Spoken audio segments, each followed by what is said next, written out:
Hi, my name's Kevin Ahearn. I am the chef proprietor in Sage Restaurant in Middleton in County Cork. Today I'm here to show you my reconstructed version of corned beef and cabbage. So firstly I'm going to talk to you a little bit about the corned beef. Here I have a piece of silverside corned beef. In America you may know this as a rump roast or a bottom round. So firstly what you want to do is you want to cover your corned beef with water, bring it to the boil, discard the water you have. This will remove some saltiness from the corned beef. Right, so firstly what we want to do is we want to marinate up our corned beef.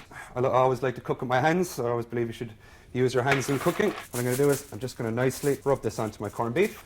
Then I'm going to get my honey, and I'm just going to nicely drizzle my honey on here, making sure to cover all the corned beef. Next step is to tightly seal the corned beef. You want to tightly seal, so basically the juices are going to stay in the corned beef, which we're going to use later to baste, to caramelize the beef. So we want to cover it like this, making sure that it's airtight. I have my oven here preheated at 200 degrees Celsius. That is about 375 degrees Fahrenheit if you're cooking in America. So I'm going to place this in here for 2 hours. So what we're going to do in the meantime is I'm going to make some Beamish brown bread. Now, many people in America might not be too familiar with Beamish. There's three main draft stouts in Ireland, one being Guinness, one being Murphy's, and one being Beamish. The difference between the three is Murphy's is known for its smoothness, Guinness is known for its flavour, and Beamish is known for its tartness, coffee, chocolate flavours. So it's absolutely perfect to make brown bread with. I have some wholemeal flour and I have some wheat bread. It's always important when using flour, white flour, that you always sieve the flour, basically to create air inside in the brown bread, which helps it to rise. I'm just going to roughly use by scale of 350 grams of plain flour. I have 175 grams of wholemeal flour. I have 125 grams of wheat bran. I'm going to put in a teaspoon of bicarbonate soda. I'm going to put in a teaspoon of baking powder, 2 tablespoons of brown sugar. Beamish has consistencies of coffee and chocolate flavour. Now, one of the things that I love working with chocolate with, I love orange. I think orange and chocolate are a great combination together. So what I'm going to do is I'm just going to zest half an orange into my mix. Last but not least, I'm just going to put a little bit of sea salt.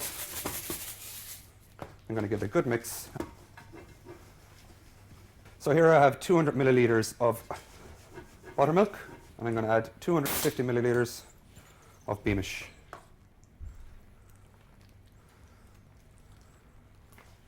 Now, so now as you can see there, it's a nice wet consistency for the brown bread. So here's your consistency for your Beamish brown bread. You want the consistency just about falling off the spoon. Not running off the spoon, but just about falling off. So now my mixture is ready. I'm going to grease my bread tin. I'm just going to grease it just with a little bit of butter,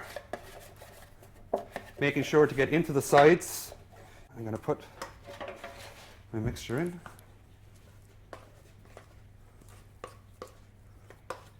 Now, little tip from when you're making brown bread, give it a good bang like that, just to knock out the air in the tin.